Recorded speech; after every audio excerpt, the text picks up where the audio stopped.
Cleaning your home is a task that's just never going to end, especially if you have a bigger house or fewer people to help you with it. And why hire an expensive cleaning service if you can offset the chore by buying an inexpensive yet effective robotic vacuum? Today we have the i1 and the i3 Plus from iRobot's wildly popular Roomba series.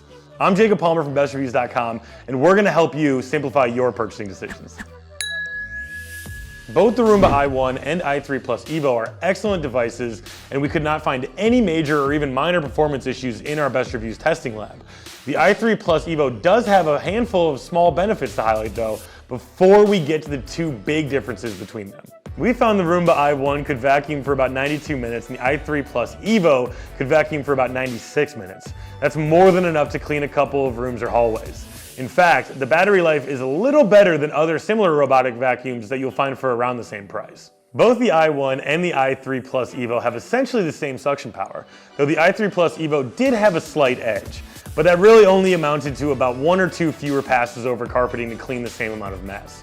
On hard surfaces, both Roombas did occasionally blow debris away, with the i3 Plus Evo blowing it a little further and under a table that it was ultimately too large to get under.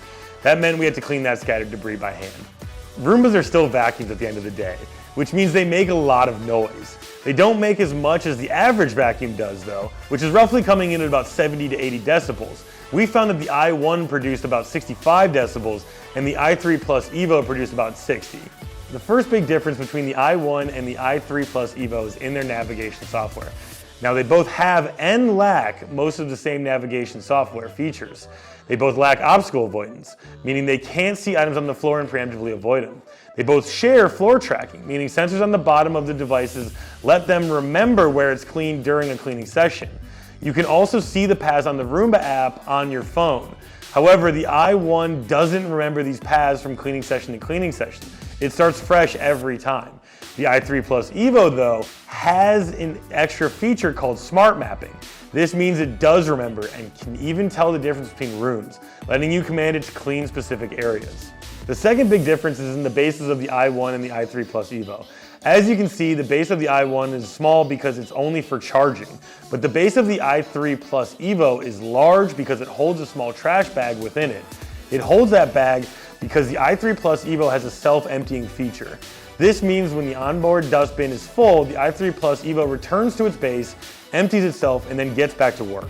This makes the size of the i1's onboard dustbin a big deal and a big differentiator, since you have to manually empty it every single time it gets full. The i1's dustbin holds about 1.7 cups within it, which we found in testing filled up in about 37 minutes of cleaning. The i3 Plus Evo's roughly 2.1 cup dustbin needed to empty itself after about 46 minutes of cleaning. Considering all the benefits the i3 Plus Evo has over the i1, it makes sense that it costs more. It runs about $550 at full price compared to the i1's $330. But the smart mapping and self-emptying features are absolutely worth it.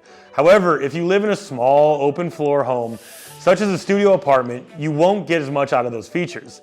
And if that's you, you can save $220 in the process.